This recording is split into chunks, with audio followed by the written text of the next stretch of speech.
Say in your mind, say to yourself, I am more than my physical body. Because I am more than physical matter, I can perceive that which is greater than the physical world. I deeply desire to expand, to experience, to know, to understand, to control, to use such greater energies and energy systems as may be beneficial and constructive to me and to those who follow me. I deeply desire the help and cooperation, the assistance, the understanding of those individuals whose wisdom, development, and experience are equal to or greater than my own. I ask their guidance and protection from any influence or any source that might provide me with less than my stated desires. Do not know all the answers to the questions about reality. Do not claim to know the ultimate truth about life. I seek that which has been made hidden. As a part of a family amongst lords of consciousness. I am the void one.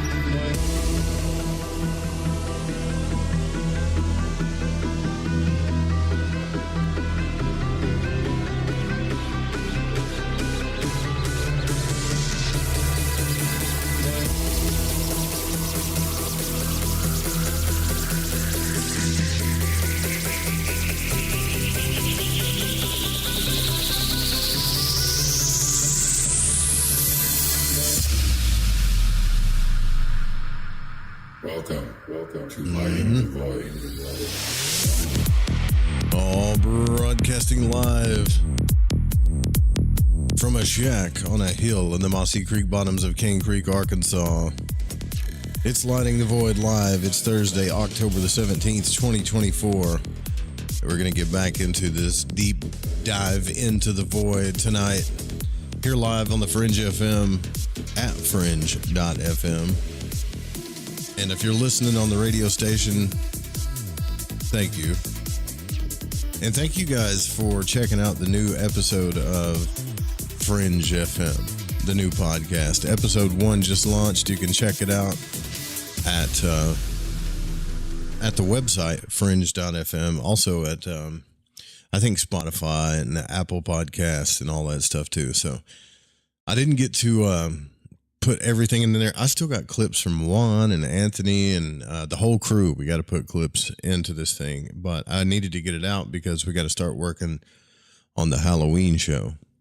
Speaking of Halloween, the moon is full tonight. It's beautiful. And I had a buddy that was supposed to come on tonight, but apparently he's not awake. I don't know. He's across the pond. Nico from Nuclear Medicine Men was supposed to come on tonight, but that's all right. We will pivot, as always, like we always do. And this, got to tell you about my recap today. So I got up at 3 this morning and the moon was full. Wasn't looking forward to that walk to work. And I had to walk almost a quarter of a mile before I started getting warm. But then it just became peaceful. Worked. The hunting season is releasing here. So when hunting season is on, and this place is crazy, so work went by pretty fast. And then got home, walked home, then got home and twisted wrenches on the motor. I put up a short video about that, and it's already got like 2,300 views. Do you guys think I should just do shorts? Like just skip this whole live broadcast 3 nights a week and just start throwing up short videos and just put prayers on there. We get a hell of a lot more traffic that way. I'm just playing. I love you guys. Actually, I wouldn't do that to you. This is fun for me, and this is fun for y'all too. Here, check this out and see if you can hear it. Is this the first? This is the beginning of the first episode. Just so you guys. Out-of-body experiences, or OBEs, are a fascinating phenomenon often discussed in the fields of neuroscience, spirituality, and parapsychology. The definition of OBEs occur when a person feels as though they are perceiving the world from outside their physical body, often viewing their body from a third-person perspective. Some people describe the sensation of floating above or away from their body, sometimes in a very vivid detail. OBEs can be spontaneous or induced, and they often involve a sensation of weightlessness or detachment from the physical self. You're tuned in to Fringe FM, where the unknown meets the unexplained. From hidden histories to the edges of reality, we dive deep into the fringe, seeking the truth just beyond the veil. Prepare yourself to question everything you thought you knew. This is Fringe FM, your gateway to the extraordinary. I'm Joe Roop. I believe in OBEs. Hell, I've had some. And I'm Alex Exum. I'm a healthy skeptic of out-of-body experiences, but I've had one too. You've had an out-of-body experience? Did you tell me about this before? I don't think so. We've never talked about that. Why? So the first episode that we did was on OBEs. Fitting, right, for Fringe FM. So make sure you download, subscribe, and follow the Fringe FM podcast. The whole crew is on there. So you've got me, Alex, Dave, Dancing Dave, Gigi, Juan will be on there too, and then Anthony will show up hopefully at the beginning of next year. Good stuff. It was fun. Took a while to edit it, but it's fun. We're going to try to release 2 episodes a month, and then hopefully if support starts building up on that end, we'll do more because, I don't know, I have a love for the Fringe, right? And then the cool thing about that thing is that you guys can be a part of the show. Like you could do artwork, you could do jingles. Domek was one of our first producers for that show, so he's got his own sound bites and everything on there. I want to make it more community, or like the whole podcast is run by the community, So where did we leave off last night? Where did we leave off? You like those violins I put in there? I thought they were going to be creepy, but it turned out to be more nostalgic than creepy. Worked out though. Oh, so last night where we left off. This crypto, what was it called? The crypto conscious mind. So we learned last night that when we get even one of the methods that we've been learning about from Sylvan Vuldoon is getting out of body via the passive will, which was cool at first. And then it kind of took a left turn. So, as we started reading on, Vuldoon started to tell us about how that, what he called the crypto conscious mind, this subconscious will could start to take over your whole being. And even to the point where like you could suggest things to it and it might still do what it wants to do. Now, if you can imagine, we already know that when you get out of body, you're either conscious or you're not. Just like when you dream, you're either conscious or you're not. So you remember it or you don't. Same thing with the OBE experience. So now we've got more variables in the mix, which makes it a bit more interesting, right? We've got we don't know if we're going to be conscious or not when we do this. Now we have this crypto conscious thing. It's almost like a thing that does its own thing. So imagine you getting out of body without you being able to control it. And then he says that this part of you might actually go and try to live out its own desires at night. And a lot of times people think that when they see these beings, hauntings, weird stuff, apparitions, a lot of times they're just people in their crypto conscious minds traveling around, not conscious whatsoever. What's up, Spit Habits? Man, let's see who all's in the chat. Who was the first to jump in? Domek. What's up, Jen? Slinging drinks, I hope. Still got a tarot reading to do for you. Let's do it. You got to hit me up. Let me know. Ari the Cat, Jane, Sir Wolf, Gypsy Jenny, Delina, Sudi, and did I miss somebody? I always miss somebody. Dutchy D, and Dan Beard. All right. And the rest of the lurkers. We know you're lurking on the station. Come over to the YouTube and hang out with us, right? It's fun. Or you can actually, since I got the phone, you can actually drop chats in the Discord if you want. Like Jessie did. She said, coffee's on, let's roll. So let's roll. There she is. So now, when we ended last night, I was going to start this with this called Why Victims of Violent Death Reenact Their Death in the Astral Body. This is where a lot of hauntings, this is kind of fitting for Halloween, right? Because this is what a lot of hauntings take place, or we think are hauntings, but it's just victims of violent deaths. They just keep reenacting them. So why do they do that? I'm not promoting Starbucks, but it's cold coffee tonight. So almost every night after this tragedy, I dreamed that I was being electrocuted. So you remember last night, he got electrocuted for like 5 or 10 minutes, and he went out of body into his astral body and felt the electricity the whole time he was in his astral body. So that might answer people's questions about electricity. Like, do you feel electric stuff in the astral realm?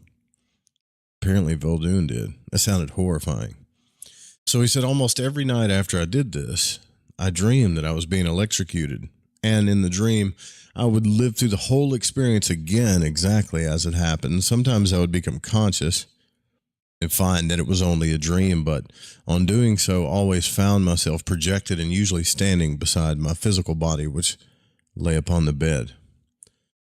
Even then, at times, it would take me several minutes to understand that I was conscious and in my astral body, and that the experience was a thing of the past. He's having flashbacks. He's got some trauma from this thing. On one occasion, I awakened in this awful dream and found myself projected, living through the horrible experience exactly on the spot where it occurred, which was several blocks from my house. I believe I mentioned before that the victim of a violent death often reenacts his death over and over again in the astral realm. And when we consider this fact, it really seems cruel that this should be so. Why? Why should the victim live over his death over and over again, time after time? It's not difficult to account for. It is not so much the actual pain which remains, as it is the mental terror which the pain has impressed deeply upon the mind, or the stress of it, which has gained control of the victim unless his conscious mind is functioning perfectly. So, to bring this home, let us suppose for a moment that he died on the wire instead of lived through it. Instead of becoming physically alive again, more than one condition could then be brought about wherein I, then permanently in the astral, would reenact the death. We have seen this is exactly what I did when physically alive, astrally living through the event every night. Would I not do the same thing while sleeping, even though I were permanently projected? That's the question. Oh, yes, he says. Astral beings sleep and dream even as you and I. And the astral body is the dream body. We must not forget that. So thus, even had I become a resident of the unseen world, I should not be unlike I am now in the flesh, and by night, or whenever unconsciousness would overtake me, or when I would dream, I would live through my death in the astral body, exactly as I lived through the experience in the astral body while still alive. The dominating impression made upon my mind, or the stress of it, would have me under control, just as the stress of the habit compels the projector to enact the habit. So we can imagine that the impression made upon the mind by the terror of a violent death, and this terror can even unbalance the mind of the victim, and he will actually be insane in the astral for quite a time, and the dominating stress in his mind will compel him to constantly reenact the scene. So he is then earthbound, of course, and should be observed reenacting the scene by earthly beings, and the spot would be said to be, quote, haunted. Much has been written about earthbound entities, yet most writers fail to state why the entities are in such a condition to begin with. Some even claiming that the haunter must have led a bad life, or while in the flesh, and therefore was held down in the astral. We do hear that a lot, right? And like, you know, some of those paranormal shows where they're like, oh, well, he's stuck in this place, so he must have had a bad life or something like that. You hear that a lot. Now, this is about the most logical explanation which objective reasoning can give, but experience in an astral projection reveals the reasons I'm giving you now. The most upright earthly being is just as apt to become the victim of an earthbound condition as the most wicked. It doesn't matter what they did in their lifetime. He is earthbound not because of his morals, but because of his psychic condition. I've been criticized by spiritualists on several occasions for making this statement. For example, that the most upright, morally sound, earthly being is just as apt to become a victim of an earthbound condition as the most wicked person. Yet, it is true that a perfectly innocent person may become earthbound. It is always the victim of a murderer who lives over his death and haunts the place of his death. So how often do we hear of the murderer haunting a place? Or is it the victim? Usually don't. It's usually not the murderer at all, is it? So no, it is always the victim, the innocent party, who figures in haunting house phenomena. In fact, the whole foundation of modern spiritualism rests upon haunted houses or haunted house phenomena. Is that still big, by the way? I haven't watched any TV shows lately. Is that still a big thing? Like it used to be all over the TV, all these, what do you call them, paranormal investigators and stuff, they would go out. After that one show came out, it seemed like everybody was doing it. See, Joe, do you remember the guy you had on who talked about visiting the astral realm so much that he had to stop doing it for a while to get some mental rest? Was it Preston Dennett? I've had quite a few people on that talked about the astral realm. I don't remember who said that, though. I wish I had better recall, brother. Okay, so there are 4 and only 4 reasons why spirits are earthbound. And curiously enough, we have already employed 3 of them in the production of self-projection. They are all conditions of the mind, and its functioning, namely, are these. 1, desire. 2, habit. 3, dreams. And 4, insanity. It may appear unreasonable, especially to those who believe that an earthbound condition is only brought about by living a wicked earthly life, that revenge will cause an entity to be earthbound and will cause him to haunt a place or a person, and that love will do the very same thing. So a mother desperately longing to clasp her child once more to her breast will frequent a place for some time after death, so she will haunt it, so to speak, in other words.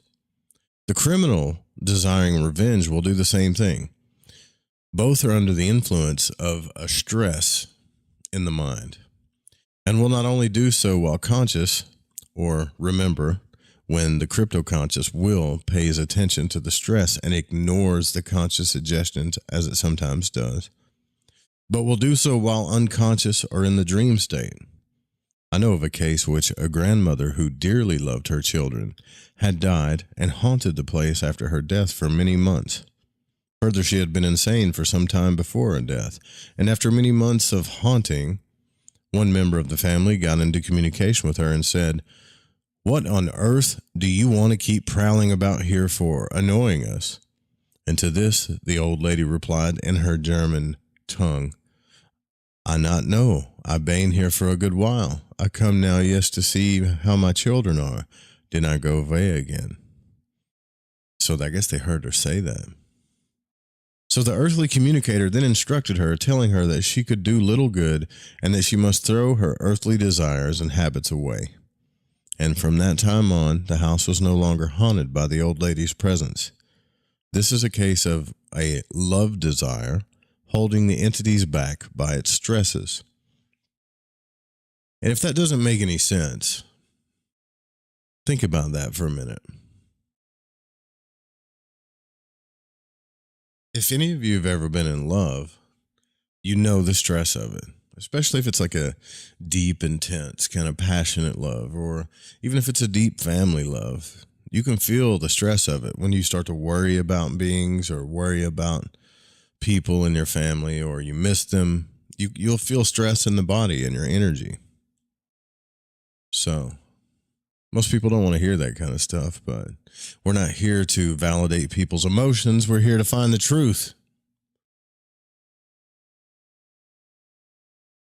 So, sorry. For many months after that, at the same time each night, the time when the death actually occurred, the victim was repeatedly seen.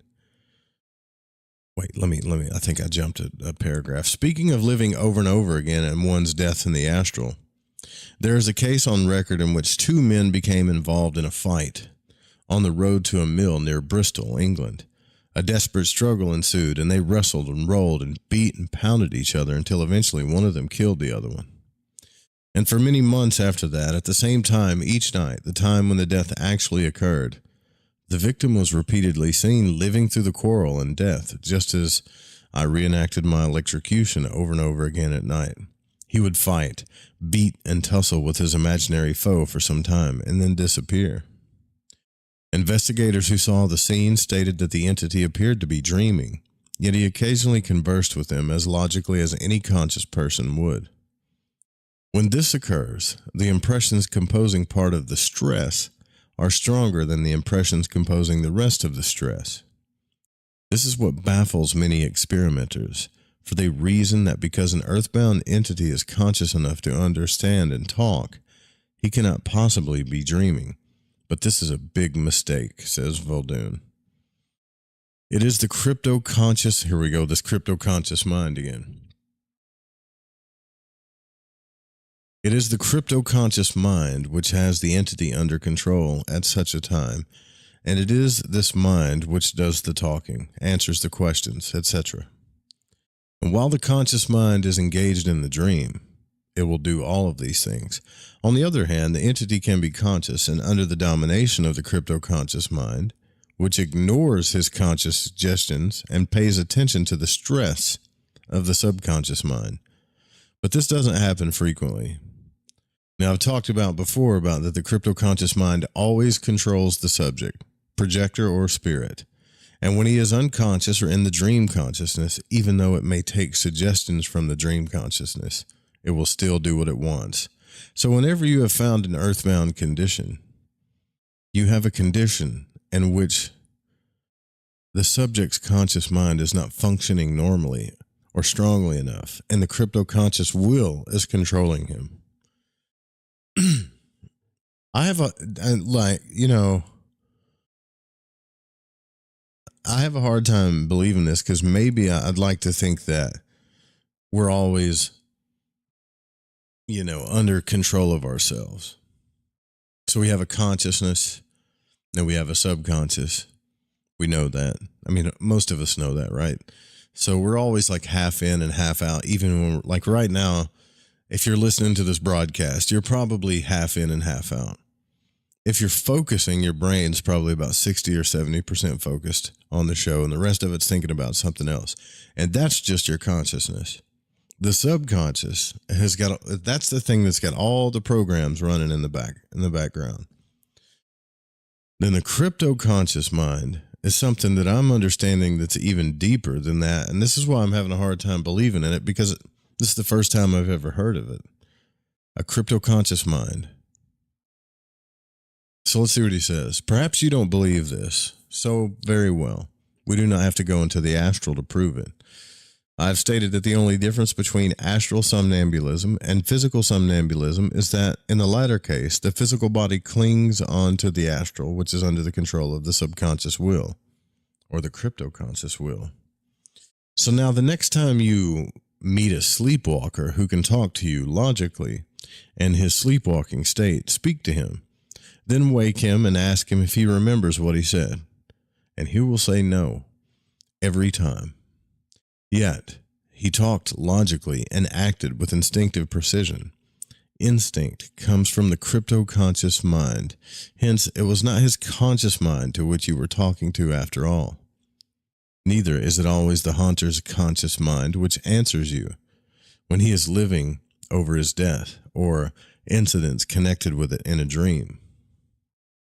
It is the impression made, the stress of it put upon the mind by the terror of a violent death, which, coming to the surface when the conscious mind is off guard or not strong enough to control the stress, that is what influences the crypto-conscious mind.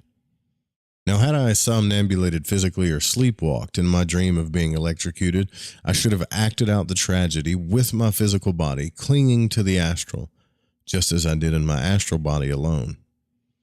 It was a very common occurrence during the World War to see soldiers, while dreaming, jump from their beds and reenact terrors which they had met with and which had left deep stresses in their subconscious minds. So no, we do not have to go into the unseen or the astral to prove why a projector or a spirit haunts a place or why it lives over and over again, some tragic event. Janet has recorded many interesting cases of somnambulism, among them the case of Irene, age 20, who for 60 nights had watched her mother, who was dying of tuberculosis. This case demonstrates very effectually the point which I have been trying to impress upon you. Now these are spooky, right?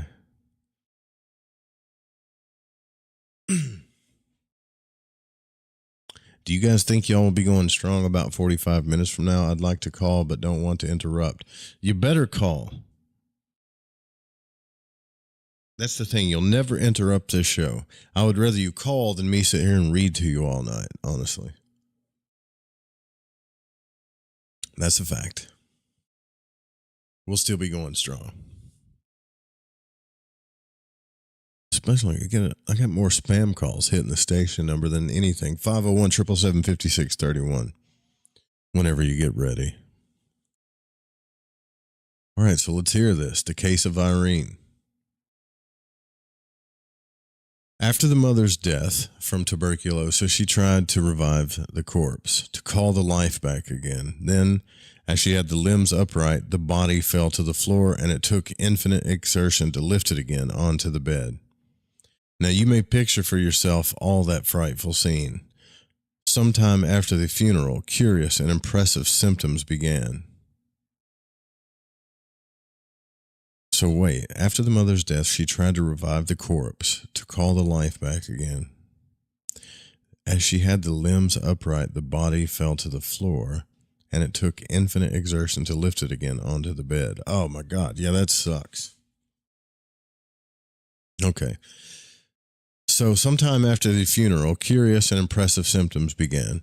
It was one of the most splendid cases of somnambulism I ever saw. The crisis lasts for hours, and they show a splendid dramatic performance, for no actors could rehearse these scenes with such perfection.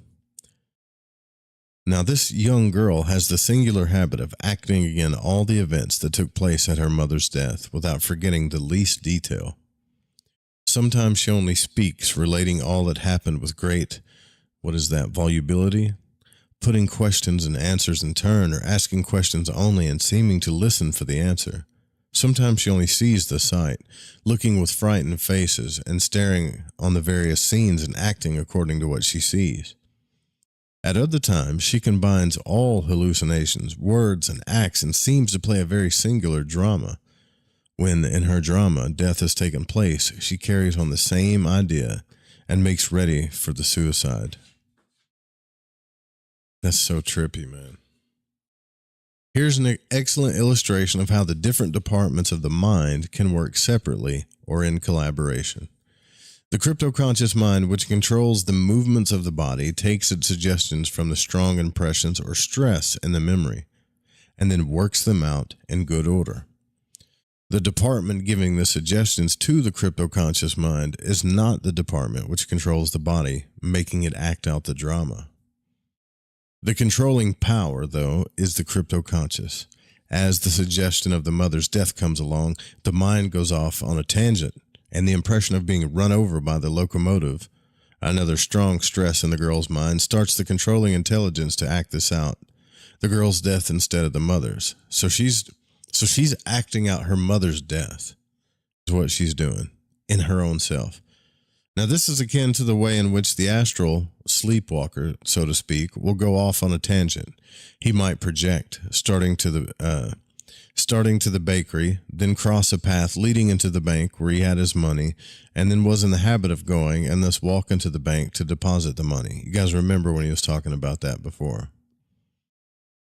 So he's just bringing that back because that's confusing for people that are just tuning in, but that goes back to the story he was talking about when the stresses and habits make us do things in the astral.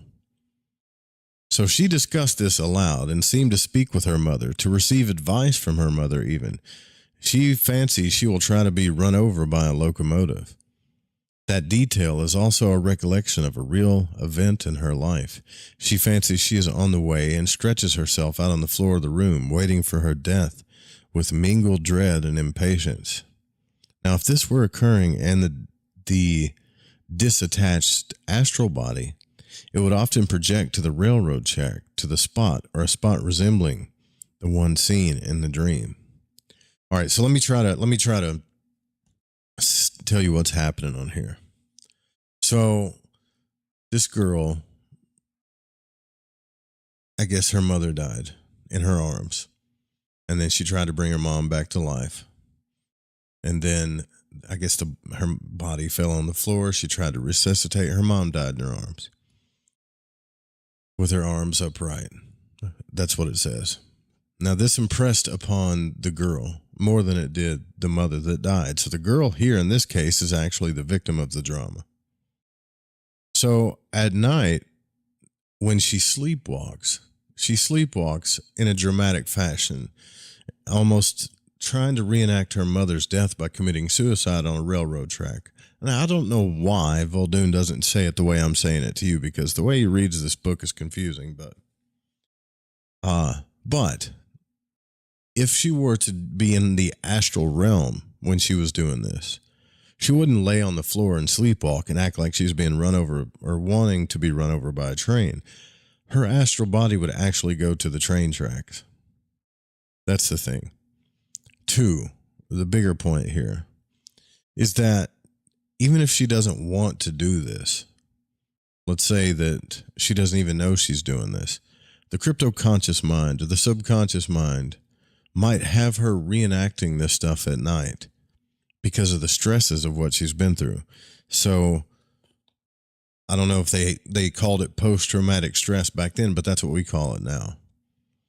So post-traumatic stress on a person or a victim can cause rehashes of the astral body doing the same thing. And if you're alive, you can actually sleepwalk and go through this stuff. And remember that he said, too, earlier in the text, that the etheric body is the real body. So if the physical body is in coincidence with the etheric body, then it's just going to be somnambulism or sleepwalking physically.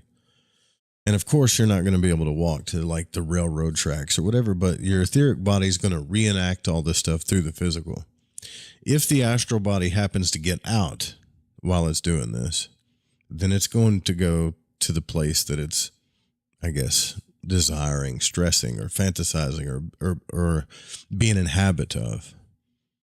And I guess the final thing to remember here in this case is that we don't always do this consciously. So this girl may be reenacting this every single night and not remembering any of it, just like we don't remember our dreams. If this were occurring in the disattached astral body, it would often project her to the railroad track, to the actual spot or a spot resembling the one seen in her dream. Now, she poses and wears on her face expressions really worthy of admiration, which remain fixed during several minutes. The train arrives before her staring eyes, and she utters a terrible shriek and falls back motionless as if she were dead. She soon gets up and begins acting over and over again one of the preceding scenes. In fact, one of the characteristics of these somnambulisms, or sleepwalking things, is that they repeat themselves indefinitely. Not only are the different attacks always exactly alike, repeating the same movements, expressions, and words, but in the course of the same attack, when it has lasted a certain time, the same scene may be repeated again, exactly in the same way, 5 or 10 times in the same night. And when this occurs, the impressions composing part of the stress are stronger than the impressions composing the rest of the stress. At least the agitation seems to wear out. The dream grows less clear, and gradually or suddenly, according to the causes, the patient comes back to her normal consciousness, takes up her ordinary business, quite undisturbed by what has happened. Dude, can you imagine that? So this might explain why some people have crazy dreams or sleepwalk or do crazy things. They may have post-traumatic stress. Like I had a friend that used to sleepwalk, and he would say and yell and do weird stuff, but I don't think he was kind of an introvert. He didn't talk about some of the stuff that happened to him when he was a kid. And it makes me wonder if he was acting out some of that stuff, because I know he was abused, because my other friends used to talk about it, but they didn't really, I don't think he ever went into detail about it. So I guess long story short here is sometimes that when we think either people are crazy, that's not always the case, because this stuff's happened to them and they're reenacting it, whether it was them or someone else. It's post-traumatic stress. And two, a lot of times when we think there's some kind of weird, crazy haunting, it's not always necessarily a person that's died. And it's not always necessarily, if it is a person that's died, it's not always, most of the time actually, according to Vuldoon, it's not the criminal or the perpetrator in the situation. It's usually the victim, right? And now how the hell he could know all this stuff for sure, I have no idea. I think these are Vuldoon's theories based on what he's witnessed, but it sounds pretty logical for the most part. So what about telekinesis? So it is extremely difficult to give objective proof of the projection of the astral body, and much more difficult than most persons seem to think. The idea that once an astral projector gets outside his body, he can manipulate the physical objects by an effort of will is all right in theory, but a very different story in practice one. So it's not like that movie The Ghost where that dude screams, you got to do it from your gut. Because I want to be able to move physical stuff in my astral body. Before attempting to give a brief explanation of how physical objects may be moved by an astral projector, let me appeal to your reason. How many people have died within the past year? A good many, thousands of people. Is anyone so perfectly illogical as to say that these thousands who have passed over and are astral beings now do not use conscious willpower in an effort to communicate with their beloved earthly friends?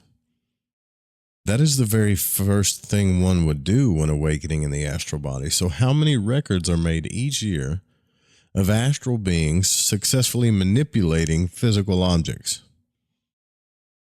Not that many. Very few, if any. Very few, in comparison with the number who have died and are trying to give evidence of their presence. Or of their presence. No conscious will is not a vital factor in producing physical phenomena. Or no. Actually, he says no. Conscious will is not a vital factor in producing physical phenomena. So knowing which is not unreasonable to expect all sorts of physical manifestations by the conscious astral projector. Wouldn't you think that would be happening, in other words, if this were the case? Few persons have any idea of the intangibility of physical objects to astral beings. Even many experimenters do not seem to know that the astral body is vibrating at a higher rate. Whoa, did y'all hear that? Y'all hear that loud ass pop? What was that? Few persons have any idea of the intangibility of physical objects to astral beings. Even many experimenters do not seem to know that the astral body is vibrating at a higher rate when 2 feet out of coincidence with the physical body than it does when 6 inches out of coincidence with the physical body. So if yet that is true, and it is vibrating at a still higher rate when you're 3 feet away from the physical body. So, if it were not, the astral being would be unable to pass through an earthly being. But, you will say, an astral body can pass through a physical body. But wait, did it ever occur to you that if the astral body is in coincidence with the physical body, that it vibrated at the same rate as the one out of coincidence? Then they would collide as the astral being tried to pass through the coinciding bodies of the earthly being. And if the astral did not raise its rate of vibration, it could not pass through the astral body, which is in coincidence with the physical body. Why the hell do you confuse me so much, Vuldoon? I have to read this stuff twice to understand what the hell he's saying. This is not good writing. This is one of the greatest astral travel books in the world. And the writing is awful. It's terrible. There's so much, I'm sorry, I'm just venting here. But there's far simpler ways to write a book than the way you're explaining things. Damn it. Did it ever occur to you that if the astral body in coincidence vibrated at the same rate as the one out of coincidence, they would collide? Okay, I guess I get what he's saying. So it's true, however, that willpower is the factor behind the manipulation of physical objects, but it is not the conscious will. It is the unconscious will, of course. The will of the crypto-conscious mind. It is perhaps possible that after a spirit has advanced, he may learn how to control this crypto-conscious will more definitely. But for the temporarily projected astral being, it's another matter. His crypto-conscious mind controls him much of the time, as I've already said. So why, then, does this crypto-conscious mind not produce physical manifestations more often? All physical manifestations are not produced by the crypto-conscious will. It is true, but when they are, this will must operate upon some force in order to do so.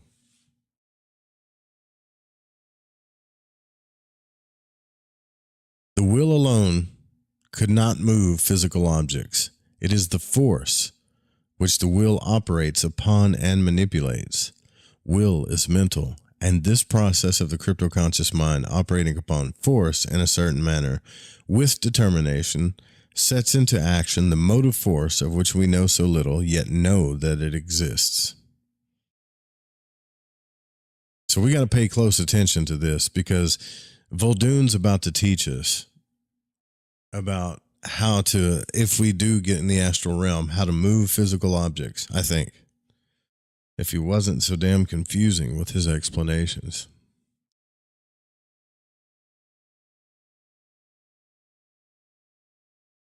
I think my cat can do this, by the way.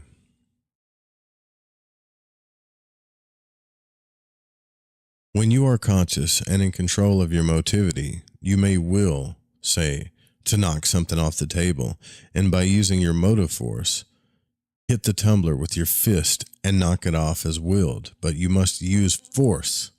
Your will does not perform the act alone, and neither does your arm or your fist. Force must be aroused by the intermental process. Will is mental, and this is a process of the crypto-conscious mind operating upon force in a certain manner. So how do we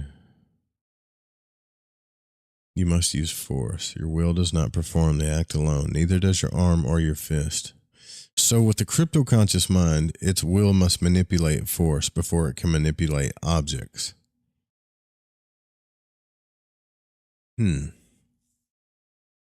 So just how the mind, or either mind, does this is not known. So you don't know?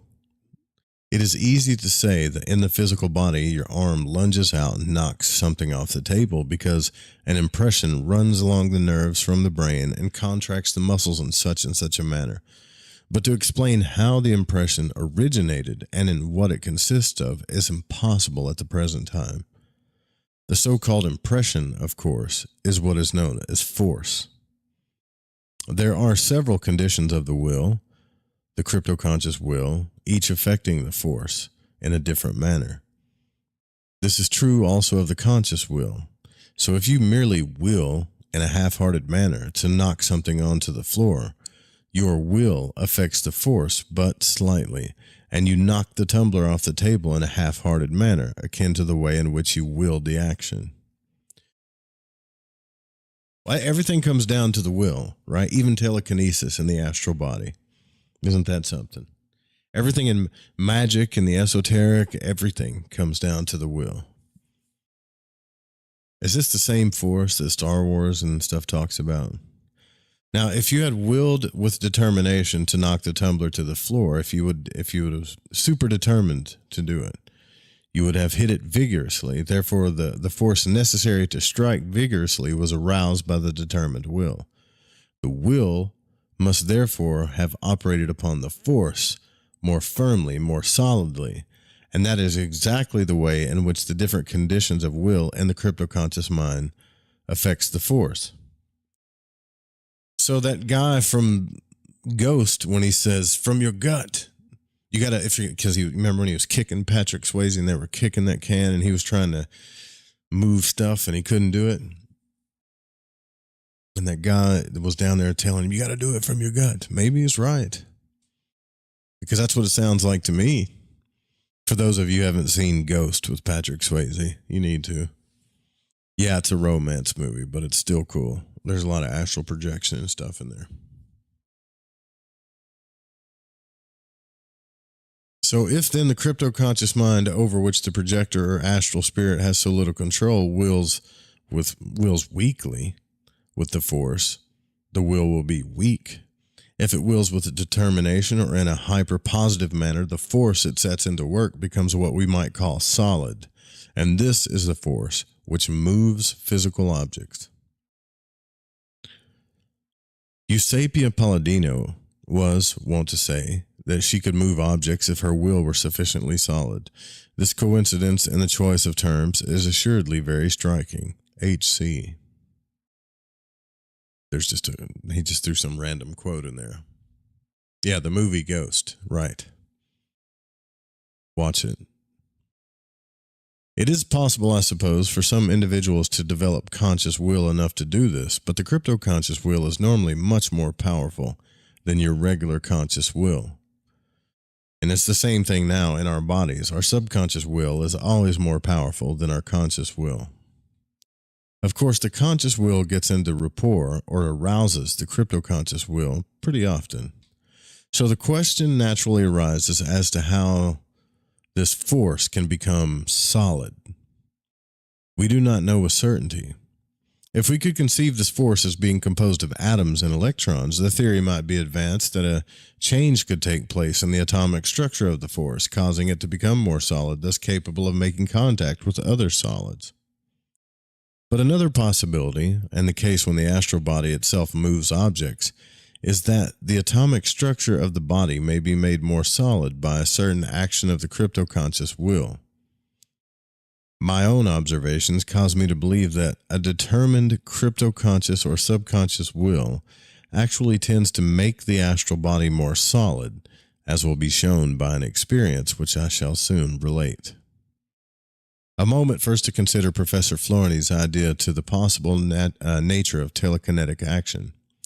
Professor Floriney writes this, quote, "It may be conceived that as the atom and the molecule are the center of a more or less radiating influence of extension, So the organized individual or isolated cell or colony of cells is originally in possession of a sphere of action where it concentrates at times its efforts more especially on one point and again on another ad libitum. That's trippy, man. So it's really all about focusing that force and focusing, well, shit. So how do you focus the subconscious will, though? You can't, this is the problem. This is where I see a problem with this. I can focus my conscious mind or my conscious will, no problem. The subconscious doesn't really focus, it just does what it wants. So how do you focus your subconscious into a point or into a focal point of energy or determination? The only way you could do it is to suggest it, I would think, or through repetition. Let's see. Through repetition, habit, selection, heredity, and other heredity and other principles loved by biologists, certain more constant lines of force would be differentiated in this homogeneous primordial sphere, and little by little could give birth to motor organs. Oh, this is still this guy talking, this Professor Florney. For example, our 4 members of flesh and blood sweeping the space around us would be but more economic expedient invented by nature, a machine wrought in the course of better adapted evolution to obtain at the least expense the same useful effects as this vague primordial spherical power.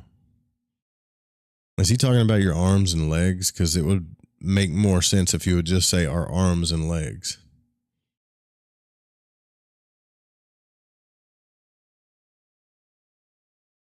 I don't know what it is, man. There's so much cool stuff in these old books, but it's like all these freaking writers back in the day, they had to say shit in such a way that you have to read it 9 times to understand what they're saying because they want to use different words or sound smart or whatever.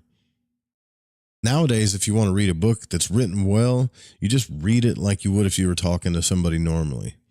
They didn't do that with these books back in the day. It sucks that they do this because it makes things confusing. Thus, supplanted or transformed, these powers would thereafter manifest themselves only very exceptionally in certain states, or with abnormal individuals, as an atavistic reappearance of a mode of acting long ago fallen into disuse, because it is really very imperfect and necessitates, without any advantage, an expenditure of vital energy far greater than the ordinary use of arms and limbs. That's a whole lot of crap just to say that there's energy that's, not focused. Perhaps it is the cosmic power itself, the immoral and stupid demiurge, or the unconsciousness of M. Hartman, which comes directly into play upon contact with a deranged nervous system and realizes its disordered dreams without passing through the regular channels of muscular movements. Perhaps you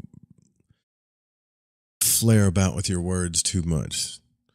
Professor Florney's theory is interesting. Many telekinetic phenomena are produced by the medium's own motivity transmitted along the astral line of force.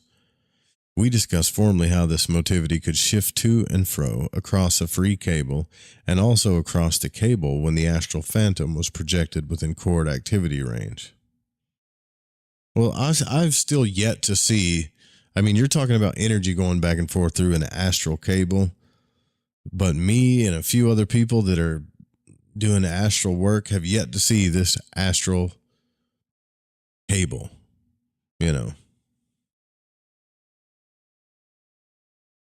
Stupid. Make it come. Make it happen. Show it. Make it simple. As far as the astral projector is concerned, there is very little chance of his moving material objects by his conscious will unless he is at the same time controlled by the cryptoconscious mind in a determined mood. But when the cryptoconscious is determined, seldom can the conscious will affect it.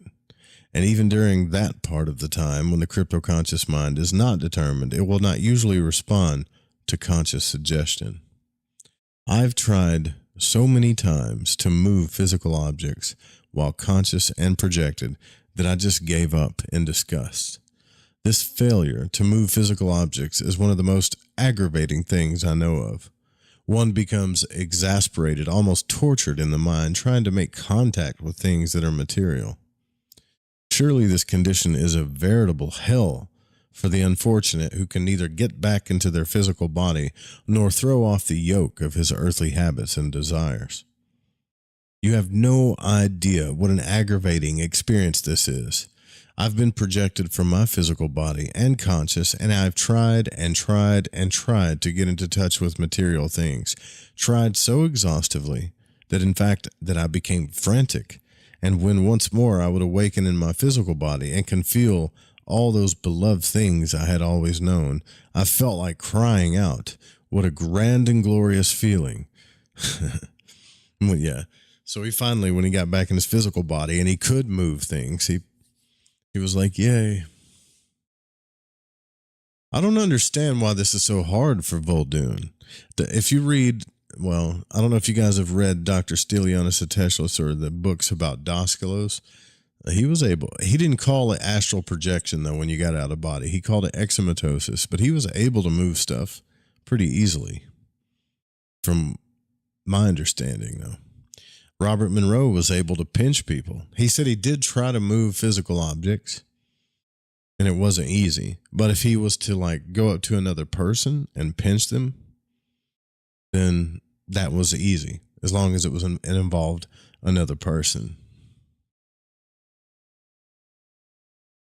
Now, I am frank to confess, Vuldoon says, that I've never moved a physical object by conscious will in all of my projections, but recently I had an experience in which I apparently moved an object of considerable weight by means of the crypto-conscious will. It is my contention that astral projectors, earthly mediums, and earthbound entities can and do move physical objects by means of the crypto-conscious will, the will that controls them. And whether they are aware of it or not, this happens. Objects can be moved in dreams, which the subject where he projected could not budge by conscious will, merely because the crypto-conscious mind completely controls the body at such times. And if it takes a suggestion from the dream to move something and becomes determined, the force it uses becomes solid and operates solidly against the object. That's so weird. This is like the trippiest thing I've ever read. Not the scary. Yesterday was the freakiest. This is the trippiest.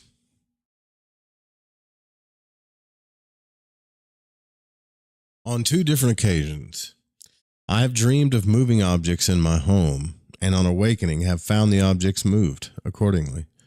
Dr. Burns tells of a gentleman who in a dream pushed against the door of a distant house so strongly that those in the room were scarcely able to resist the pressure. Determined crypto-conscious will and this is the reason why the earthbound entity or the haunter can move physical objects. What? That doesn't even make sense. At least why he often does move them. You'll remember that you can, by repetition of an act, habit, or desire, increase its stress in the mind. Astral entities who prowl about, haunting, or they do so because of one or a combination of any 4 factors. Remember, desire, habit, dream, or insanity. And what we call insanity is not a far cry from the dream state either. In those cases where an entity gets into earthly rapport while insane or in the dream state, the crypto-conscious mind always controls him.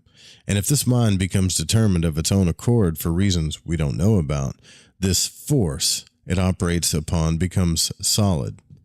Moving objects, an individual earthbound entity can produce physical manifestations which an advanced spirit could not produce without a circle. Oh, he's got circle in quotation marks. It can, for the simple reason I gave you, just given, via the crypto-conscious will, acting in a hyper-positive manner upon the force. What is it? He just threw that words. That's the first time he just threw circle in there. What's up, Ava?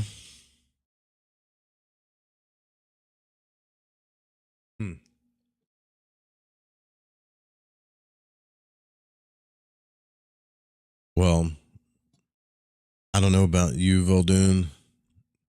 And maybe if I was to speak to Sylvan Vuldoon, he wouldn't believe me right now, as I stated. But I did hit physical things in the astral realm. Was I obsessed with them? Maybe because I was experimenting with it for a week and I really wanted to do it, that I did it. Maybe my, quote, crypto-conscious will caused it to happen.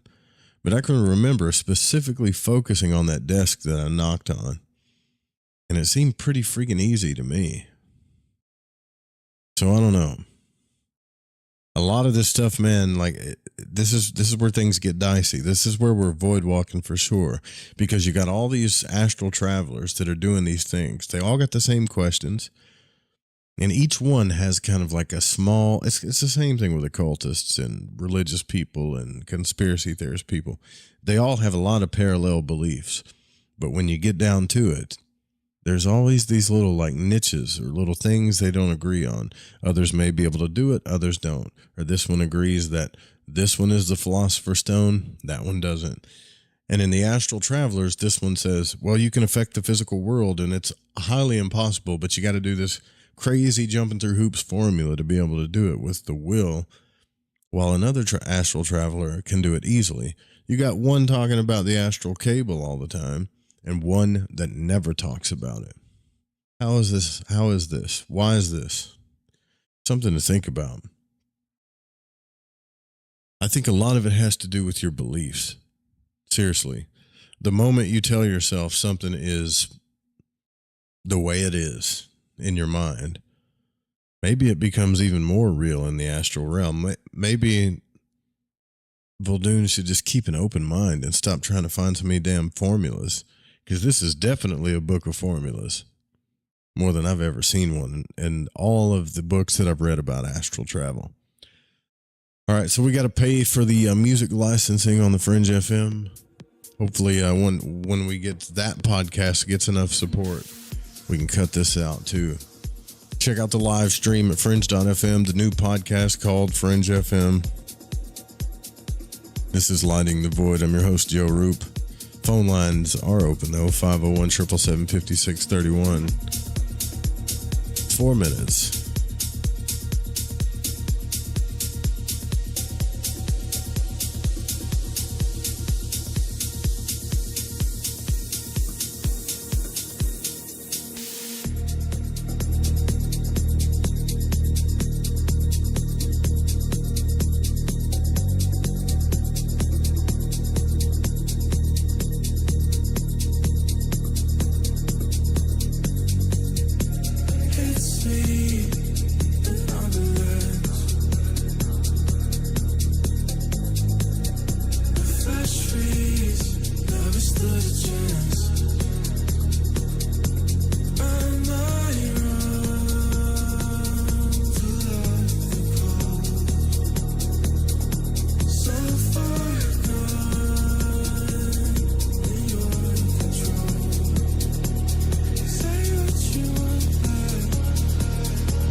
Love talk radio? Then you'll love TalkStreamLive.com. TalkStream Live is always on, 24/7 with the best streaming talk shows. Find your favorite talkers and discover some new ones. It's free, readily available online or on mobile with any smartphone or tablet. Finding your favorite talk shows all in one place has gotten a whole lot easier. Just go to TalkStreamLive.com. Be sure to download the free apps from Google Play or the iTunes App Store. I know about courage, I learned from my adoptive mom. She said sometimes you just gotta hold on and know we'll get through this. Mom, we are so high up. Hold my hand. No, you hold my hand. Here we go. Learn about adopting a teen from foster care. You can't imagine the reward. Visit adoptuskids.org to find out more. I learned patience from my adoptive dad. All he had to say was, "Hey, you got this. Just breathe. Hey, we're pretty good. Yeah. Might have to start a band. I got it. Learn about adopting a teen from foster care. You can't imagine the reward. Visit adoptuskids.org to find out more. This message is brought to you by Adopt US Kids, the U.S. Department of Health and Human Services, and the Ad Council. My mother was always very active and independent, and she was familiar with her neighborhood. But one day, she stopped at the stop sign for much longer than usual. She wasn't even really sure where she was at. It's important for you to talk to someone about it. I felt so much better after my son told me, Mom, we'll figure it out. When something feels different, it could be Alzheimer's. Now is the time to talk. Visit alz.org/ourstories to learn more. Have you ever wondered, what do the stars say for me? Or will the next month or the next year be more favorable? How about, are our two signs compatible? Each month at the new moon, you can ask these questions live with me, your astrologer psychic, Mary DeCina, along with host of Lighting the Void, Joe Root. Join us at the new moon for Cosmic Conditions. We look forward to working with your energy. Every new moon at 7 p.m. Pacific, 10 p.m. Eastern, right here on Fringe FM. Are you intrigued by paranormal talk radio? You'll love the new paranormal radio app from TalkStream Live.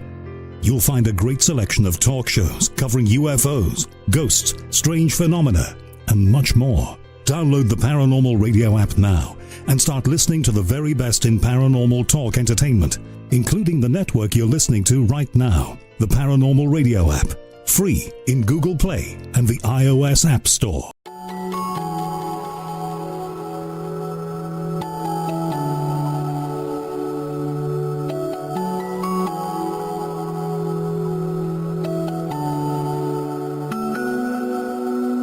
Inside my head there's a little place left for you.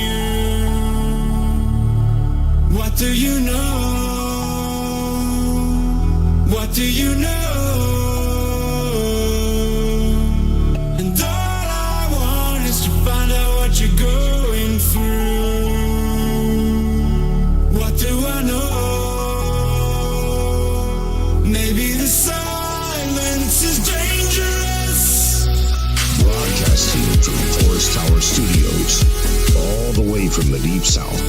Now, here is your host, Joe Root.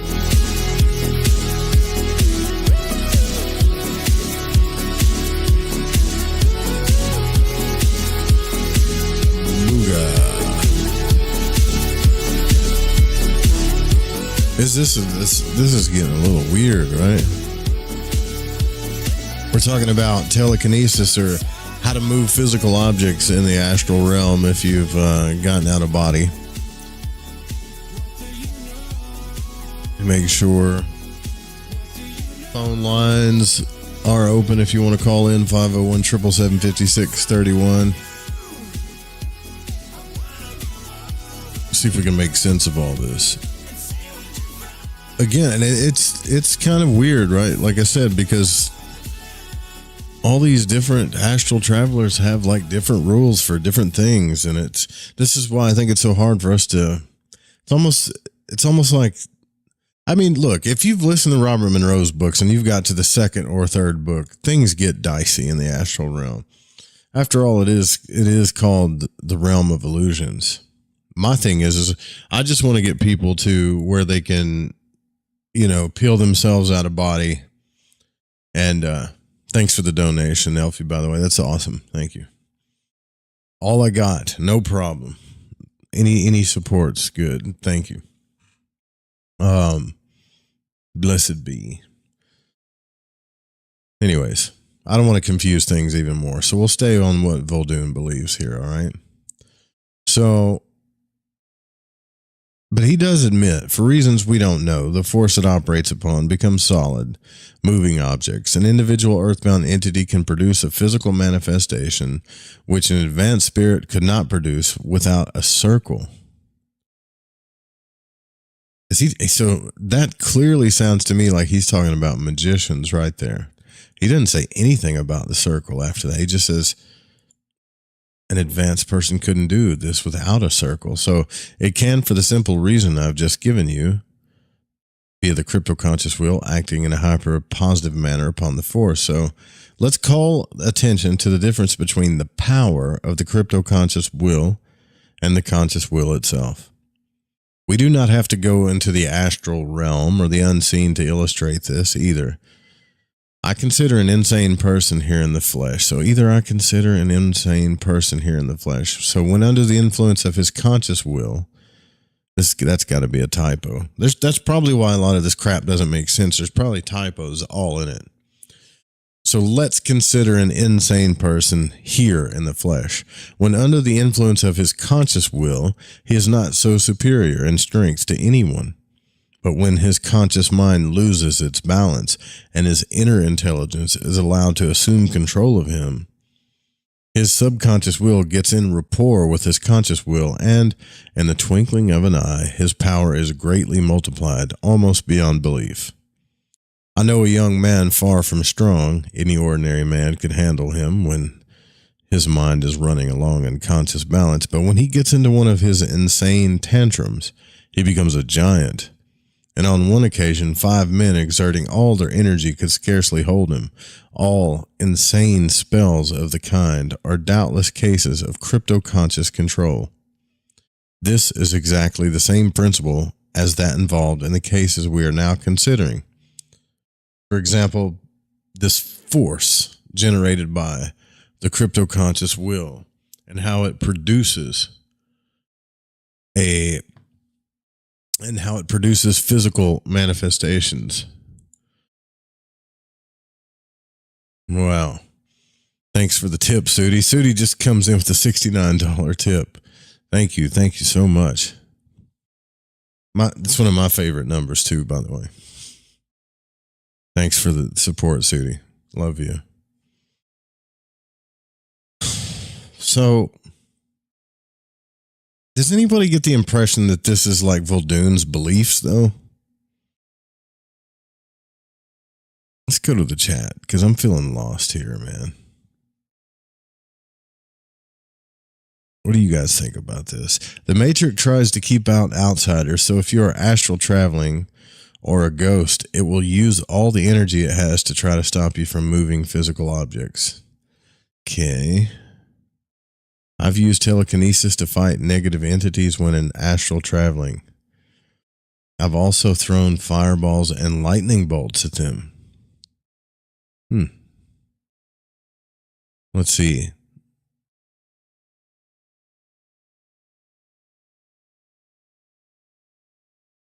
He's just speaking old world, Joe. Is that what he's doing? Is that why it's so confusing? High emotions like trauma could imprint on the matter like a burn mark. This was my line of thinking.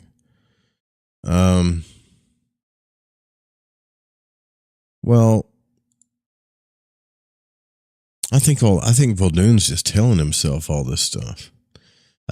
I know. Look, who am I to tell Vuldoon what to think? I mean, this guy was one of the most prominent astral travelers back in the 20s. But if it were me, I think the moment you start telling yourself formulas like, you know, any of these 9 million formulas he has in this book, you're cutting yourself off to something that could be true, you know. So, I don't know, man.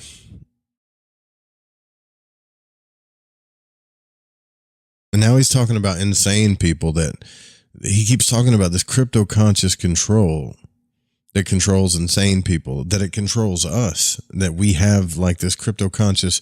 In other words, we have this, almost like this id.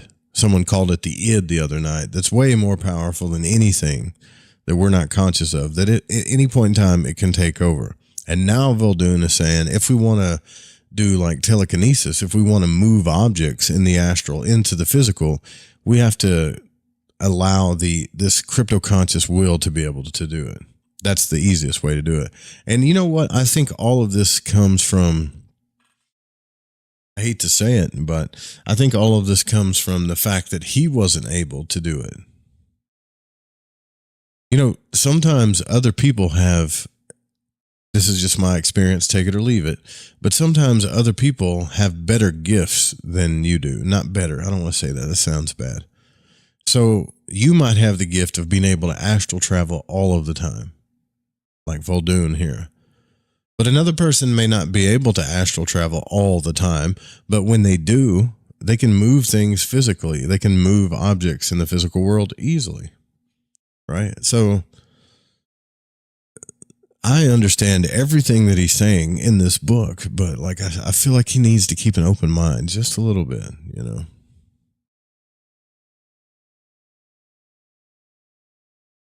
All right. I went on a rant there. So as this insane guy goes into tantrums, his crypto-conscious will takes over, then he becomes a giant, and I watched this guy beat up 5 dudes. They exerted all their energy, and they could scarcely hold him. Now, all insane spells of the kind are doubtless cases of crypto-conscious control, and this is exactly the same principle as that involved in the cases we are now considering, as we're talking about this force that's generated by the crypto-conscious will and how it produces physical manifestations. So, in the cases where the haunter is under the stress of desire or habit, if this stress becomes hyperpositive, the crypto-conscious will usually acts in a hyperpositive manner upon the force, and this is why many earthbound entities are sensed by mortal beings after death as they live through their habits and try to appease their desires, often moving physical objects while doing so. Let me assure you that the desire is increased tremendously when the entity cannot appease it, thus often hyperdynamizing the stress of the desire more and more in the subject's subconscious mind, impaling the crypto-conscious will to act with determination, resulting in the force becoming solid and producing the physical phenomenon. So now we can see why an individual haunter or a being that's haunting a place can often move physical objects when a higher spirit whose desires and habits have worn off and whose mind is settled can't. Accepting all this as true, if the haunter be subject to spells of insanity, in which condition his crypto-conscious will is dynamic, he should be able to move physical objects with comparative ease. The haunter, featured in the Great Amherst Mystery, seems to have been of this type, and like most individuals subject to insane spells, was under the possession to kill. Higher spirits no doubt can utilize the same force, principle scientifically, which the haunter employs unknowingly in the production of physical phenomena, as is indicated by the fact that spirit scientists are employed in many stances. Knowing as we do some of the subtle expressions of the crypto-conscious mind and of the way in which it manipulates force, poltergeist phenomena should not be difficult to understand. So what he's saying, in short,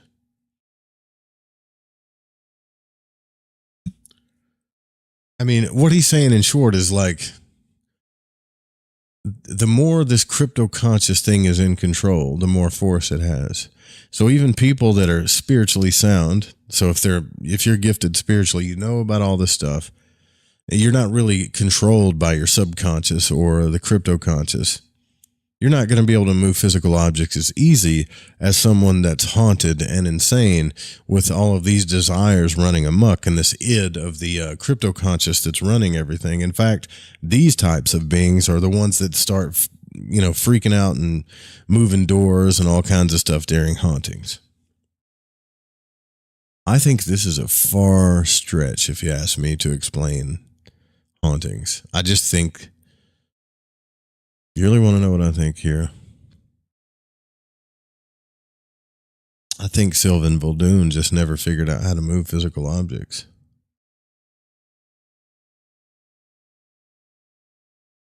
And I think it has a lot to do with some of the formulas that he's putting in his head. I'm sorry, but I do. Now, he's going to talk about a time in which he did move a physical object. Let's see.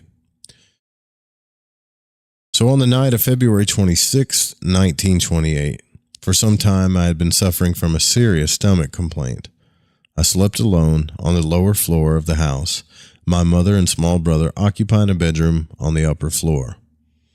Between 11:30 and 12 o'clock that night, I was suddenly overcome by unusually severe pains in my stomach. Unable to help myself, I called several times for my mother, but as she was sound asleep, she didn't hear me. I continued to call in vain for several minutes, and then I decided to get out of bed and crawl along the floor to the hall, which leads to the stairs, hoping from that spot she could hear my voice. Man, I had food poisoning before and severe stomach pain. Nobody heard me yelling. The only thing my dad said to me was, "Stop feeling sorry for yourself." This guy's crawling on the floor. Mama! Maybe he was a kid. It doesn't say how old he was. Hopefully he wasn't in his 40s, right? I managed to get out of my bed and started for the door, but the pain grew so intense that I could not reach it and fell over in a faint. I soon recovered consciousness again, and by exerting all my willpower, managed to advance a few feet further. But having been confined in my bed for almost a month, the exertion was too much for me, and I fainted again. Sounds like a really bad case of food poisoning or something. This time I awoke outside my body and found myself moving up the stairs under crypto-conscious control. That is, without any direction or effort on my part. Here, if ever, the crypto-conscious will was in a determined mood, for I never before remembered being so completely under its deliberate influence. Naturally, I wanted to look at my physical body, which is always the first thing one does, but my thought to that effect had no influence upon the controlling power this time. Advancing up the stairs, I went through the wall of my mother's room and saw her and my small brother lying upon the bed sound asleep. This impression was very distinct, but at this point a gap came in my consciousness. This, by the way, is not at all an unusual happening. Once again becoming conscious, I found myself standing near the foot of the bed. I cannot say exactly what my movements were during this gap in consciousness, so he blacked out for a bit, forgot something. But on awakening, I saw both of them, my mother and brother, in confusion. The former standing on the floor near the bed, and the latter almost off the bed, and they were talking excitedly about the mattress having been lifted up and rolling them out of bed while they were sleeping. In this case, the determined conscious will got into rapport with the determined crypto-conscious will. All this was very distinct. I was as conscious as ever I was in the flesh, and instantly I vanished from the room. I was drawn down to my physical body and pulled it into with a spiraling motion, experiencing a conscious repercussion while coinciding with the physical body.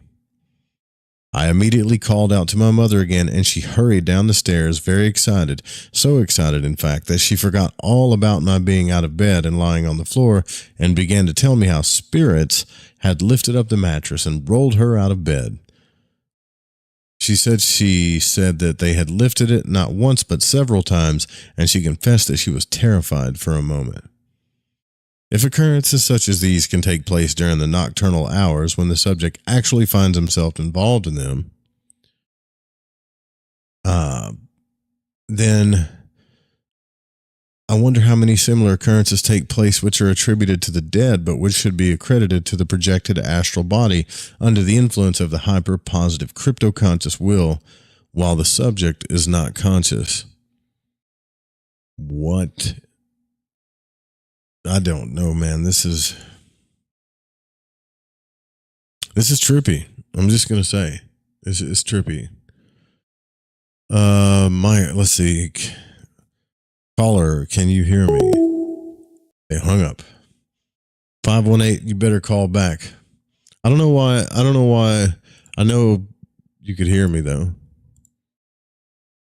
Let me see if I can. Can you hear me, 518 area code? Yeah, this is Jessie. Hey, Jessie, how are you? I'm good, Joe. How are you doing? Good. Now, you might get a little feedback, and I'll have to apologize about that, but tell me what's on your mind here. What's going on? Not much. I'm trying to catch as much of the show as I can. I just got my husband out the door. Now, it's been a good one. Aren't you the one that said that you had an autistic child that was getting out of body all the time? Yep, that's him. So tell me about that. Tell me what's going on. So it seems to come in cycles, like I was talking about in the Discord.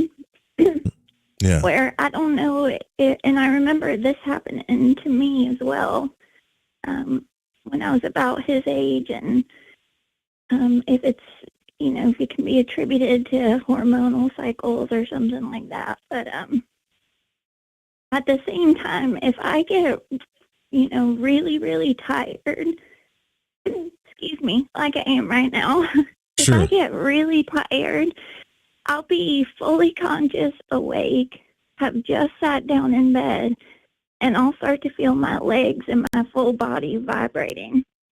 Mm-hmm. And it's a normal occurrence for me to be falling asleep and hear just horribly loud noises. Like it sounds like there's an anvil coming through your ceiling or something. Wow, and really? Most of the time, yeah, I'm so used to it that I can just brush it off and fall back asleep. And those noises come directly after the vibratory state, after you feel the vibrations? It does, yeah, within minutes. And I had kind of taken a break from everything for a few months over the summer because it's busy season. And it's really hard when this happens to me. My son seems to be the same way.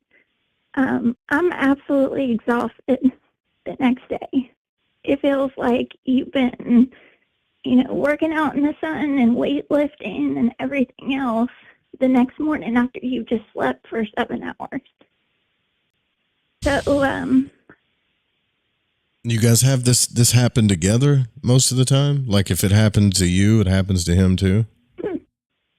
Not always. This was probably the third time where our experiences have coincided.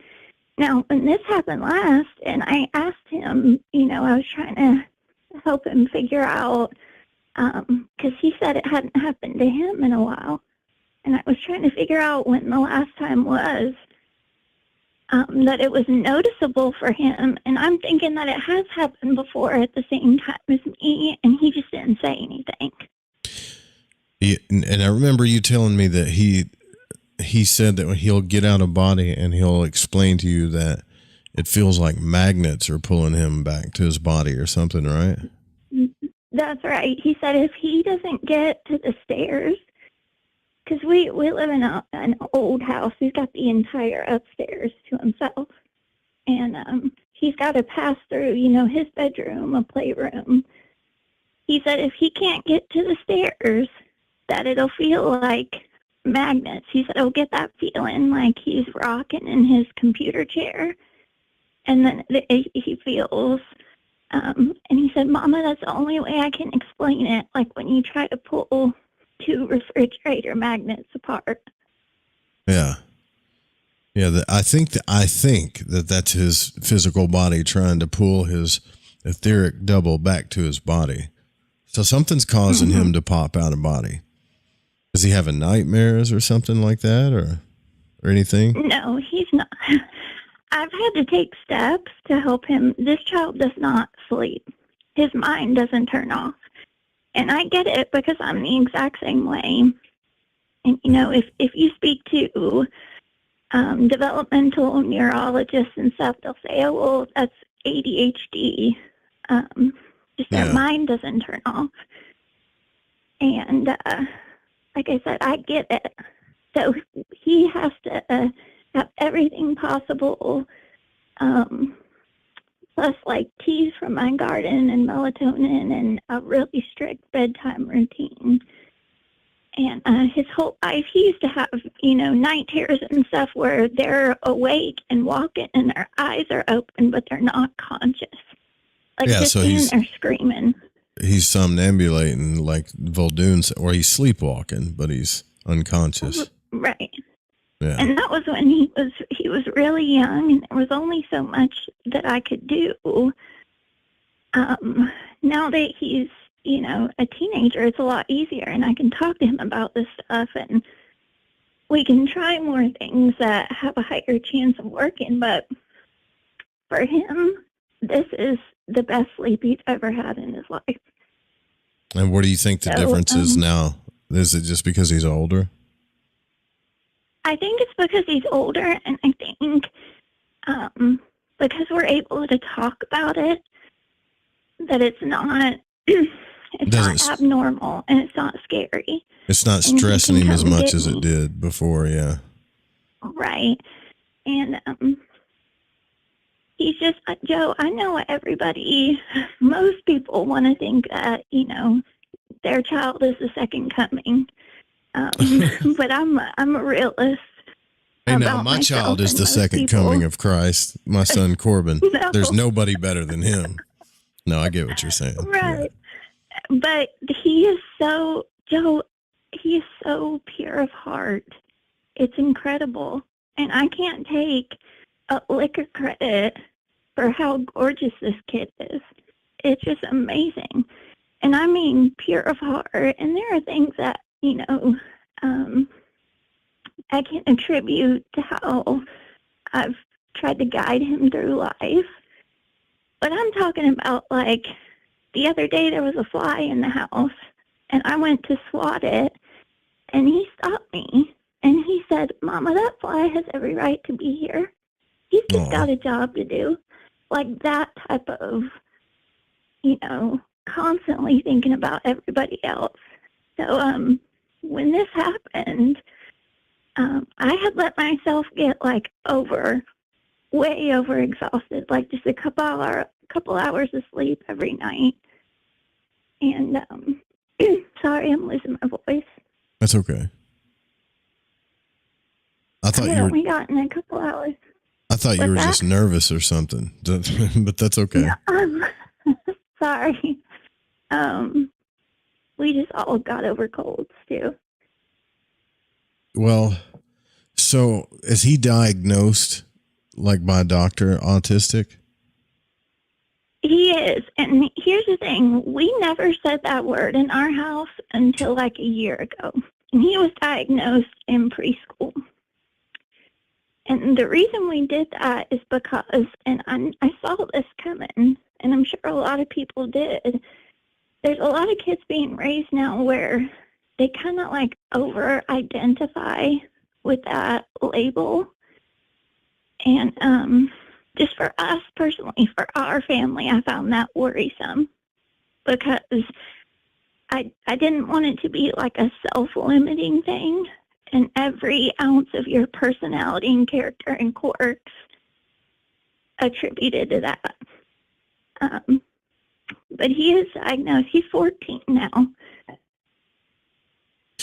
So do you talk to him about astral projection or astral travel or being able to get out of body at all, or do you just call them dreams? We talk about it openly now. The things that I have discussed with him as far as anything within the spiritual realms, I've tried to keep it developmentally appropriate, and sure. I have to use his language that he's fluent in. So as things come up for him, with his own personal gifts and stuff, that's when we discuss it. Or if I can tell something's coming and he's coming to me telling me, I had this experience or that experience, then I'll kind of open the page of that book, so to speak, and say, well, this is probably what's happening to you, and here's why, and here's my experience with it. So we had always talked about, dreams and things like that, and he was well-versed because, if he was having nightmares or something, or just a bad dream or getting creeped out at night, there are things that we would do to help get rid of that, if that makes sense. And there are traditions that we have that I was brought up with that can help that go away pretty quickly. And then you go into the self-work of, is there something that's bothering me? or something that I haven't wanted to talk about, things like that. Yeah. So the first time we really dove into out-of-body experiences and really got into it was when this started happening to him recently, and it was so obvious, like, what exactly was happening to him. And when it happened the exact same nights as me, and he was just very chill about it, and, you know, telling me that he saw me the night that I heard a crashing sound, and I ran up the stairs, and he was already awake and running for me. And he had told me that, you know, he got out of body and came downstairs to our bedroom to talk to me before he realized it. And that's when he said, you know, Mom, I saw two of you. There was you standing next to the bed and you laying in the bed next to Daddy. What does the father think about all this? Do you guys talk to him about it? Is he in the mix with all this? We do. So my husband wasn't raised in any of this. He's a first-generation Italian kid. And he's a combat veteran and a cop. And he says, you know, I'm not atheist, but I'm kind of right there. And he'll say, I know God through you. Oh, that's sweet. Son. Like, that's how I experienced that. Basically, what he's saying is that you and that boy are the joy of his life, is what he's telling you. Right. You know? So we talk about the stuff, and I'll tell my husband, you know, this is that crazy thing that happened last night, and he'll know. Like, I tell him he doesn't sleep; he meditates at night, and. Right. So he's not having any OBEs or vibratory things or anything like at all. Is that what you're saying? He's had his own experiences over the years. Completely aside from that, he's had, you know, sleep paralysis episodes and episodes where, and this was years ago, where he told me he got up out of his body and went walking down the road, and it hasn't happened to him in a long time. So when, you know, this started happening recently, and I said, this is why I jumped out of bed, and this is what was going on. He said, oh, yeah, I remember doing that. That was so weird. So it doesn't freak him out, and he's used to, you know, all the weird stuff that's always going on in our house, and what I'm always talking to our son about, because he's always got questions, and I try never to bring anything to our son and plant that seed in his mind unless it's helpful for personal growth. Like I said, I never told him, oh, there's a thing called OBEs, and this is what they are. Yeah. Because if he's going to experience that, I think it should be organic. Yeah, it would probably help him to see it as a normal kind of thing, you know, almost like, I wouldn't say normal, because normal's not, it's really not a normal thing in society, I guess, but as a thing that's not like, oh, you got some kind of weird thing that's happening to you. You know, like if both of you guys could go to the Monroe Institute or just be around people that were experimenting with this stuff, it would probably change a lot. It'd probably enhance all this stuff even more, you know? Yeah, and I've noticed because, like I said, I come from a pretty diverse background, and we have, you know, an entire room downstairs in our house that's devoted just to those initiatory traditions. So he's used to seeing all that. And I did notice that whenever, and he's allowed to participate as much as he wants to, just we have, you know, it's Caribbean spiritism. You have your ancestors, you know, ancestral veneration and the white table and stuff. And he enjoys, he'll ask to go down there by himself and talk to them. And I love it when he does that. I'm like, go ahead, go up and light the candle. And mostly he'll talk about like what he's doing at homeschool, or like how his soccer game went, or if there's something on his mind or a new video game. Yeah, so he's doing the normal kid thing too.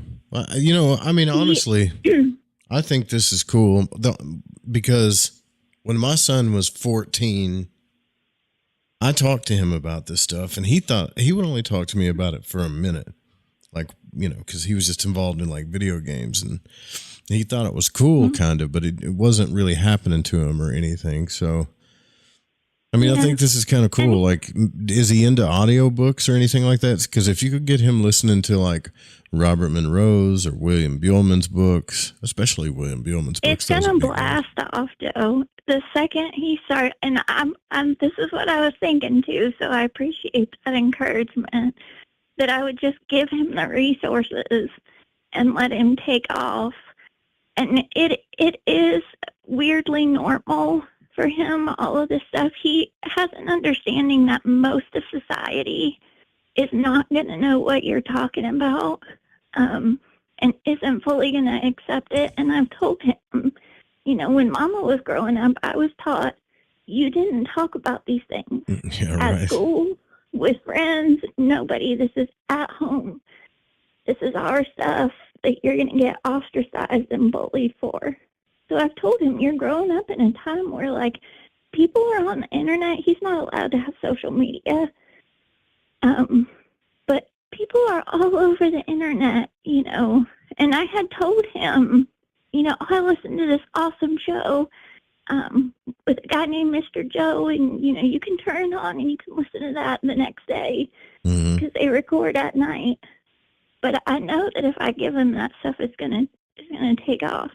So he's used to, you know, he's not going to go to his friends and say, yeah, I saw a dead guy walking through the house last night. That's normal for us.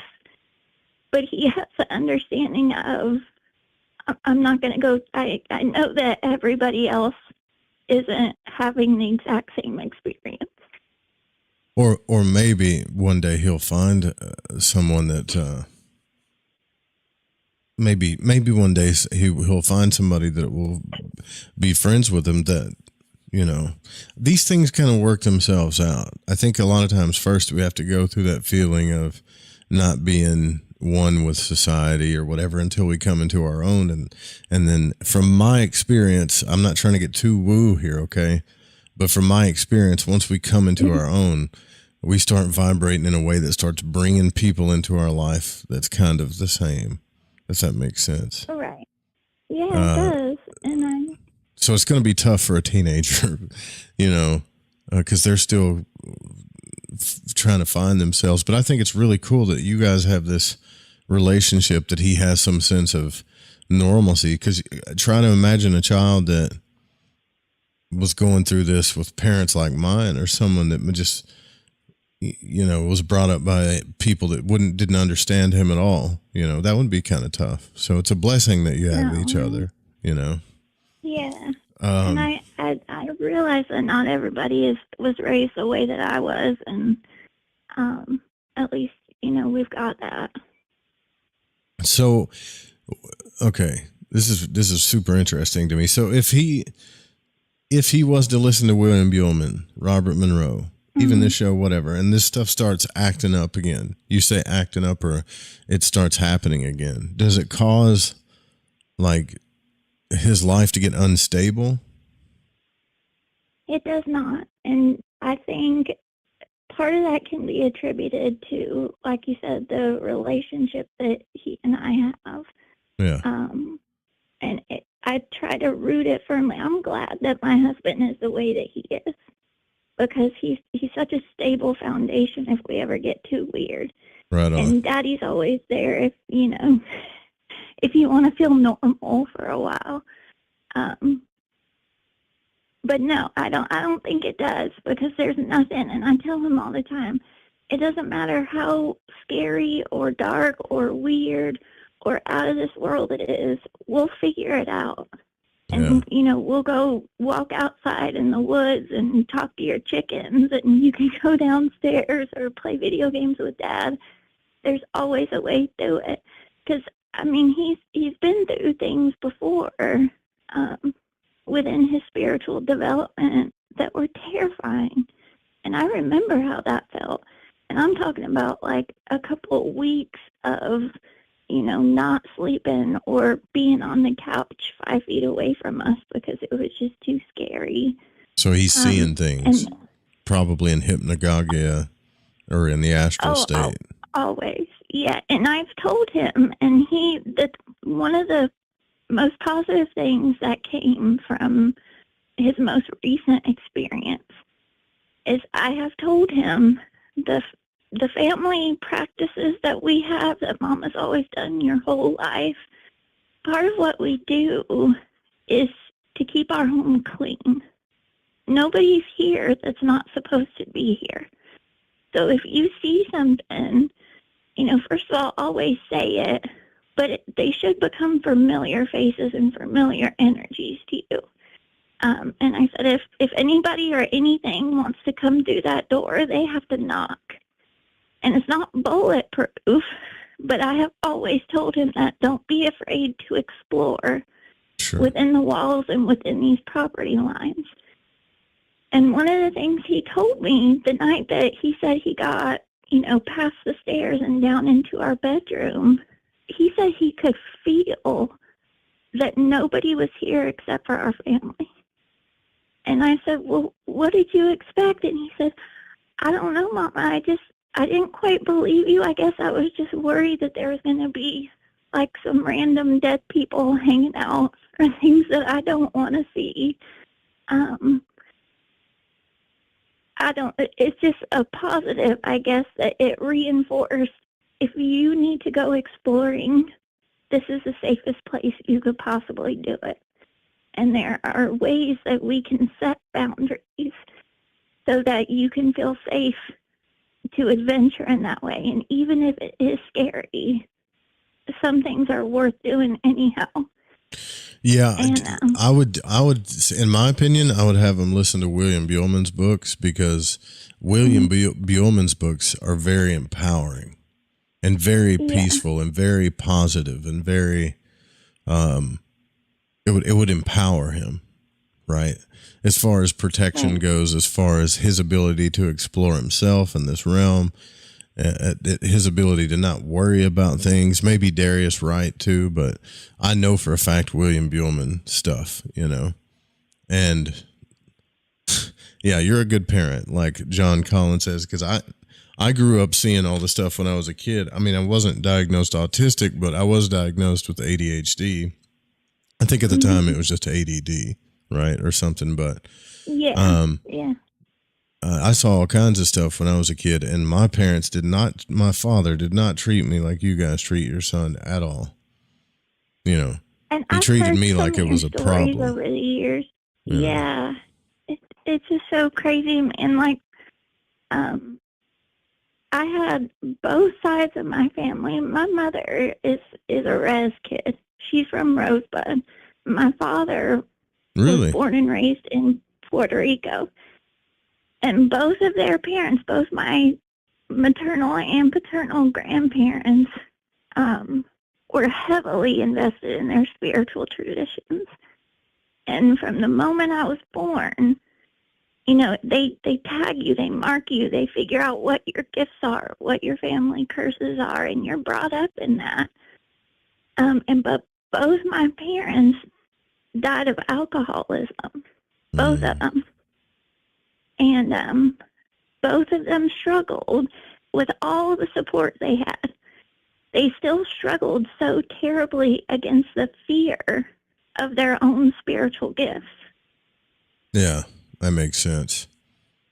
And that's what like drove them. And when I was younger, you know, way back in my very short-lived wild days, I remember feeling that way and thinking it was just easier, you know, to try and look for peace at the bottom of a bottle of Jack Daniels or something.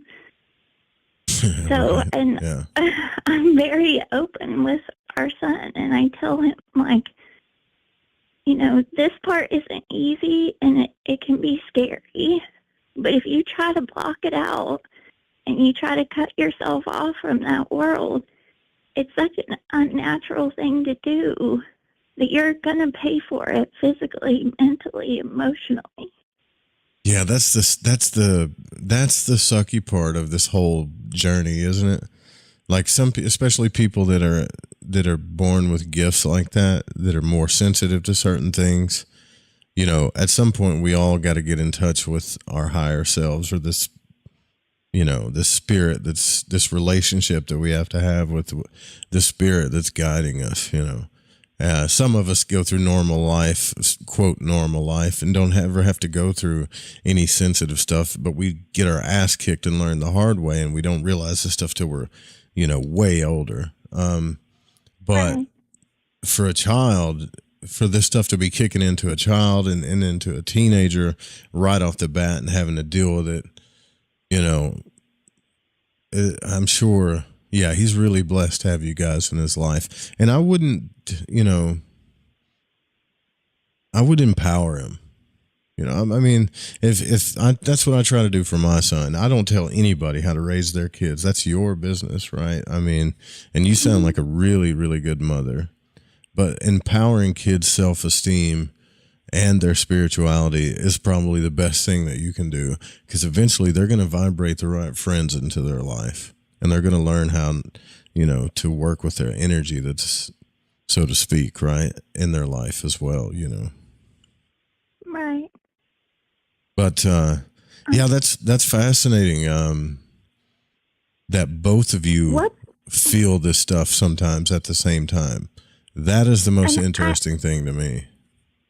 I have no idea what the thing that was crazy that I wrote about in the Discord was when it started. I could feel it coming, Joe. And I told my husband, because I sleep so deep, he said that from the moment he married me, there's at least one night a week where he'll check my pulse. He said, "You look dead laying there in the bed. That's how deep I sleep." And he's not kidding. And I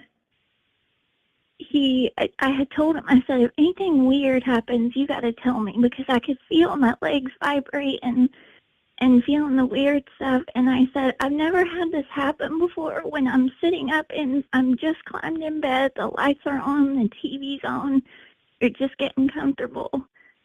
And I'm already feeling that stuff." So I knew, and I don't know what the like right when you start to relax, it just starts to come on. Yes, sir. And that hadn't happened before. That was noticeable to me. And I thought, am I having a medical episode? I'm not that dang old. What about like your arms? Do you feel like in your limbs and stuff, do they immediately go paralyzed like that? Or start feeling vibratory? It feels like, when you sleep on your arm and you wake up and it's like a noodle that you can't control. You start to get that feeling in them. But for whatever reason, I notice it more in my legs.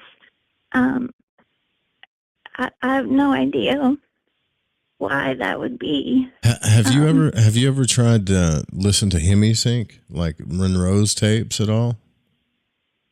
I haven't dove into the Monroe tapes yet. You think I should?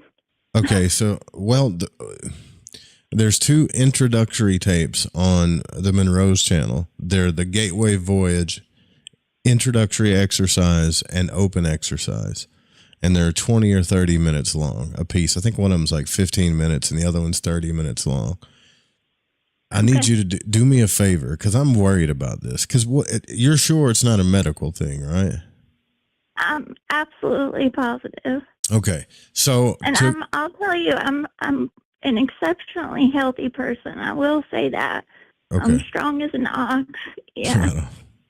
That's awesome. Okay, so to verify this, because I'm not a doctor, at all, and I don't want to give you medical advice or tell you what to do.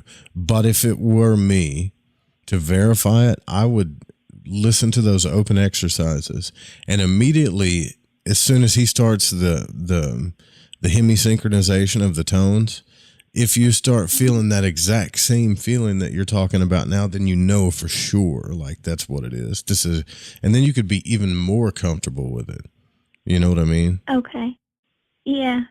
Because when that happens, it takes me 45 minutes to get to that state that you're going in that fast.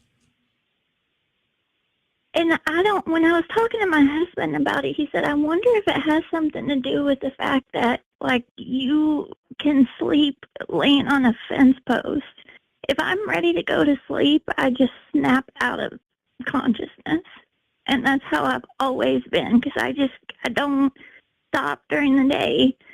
I'm just constantly going. So when I actually sit down and I tell my brain, you finally get to relax, everybody's taken care of, I just go. Yeah, maybe. So I'm wondering if, like, something in my brain is already shutting down and getting into that place. Because it was that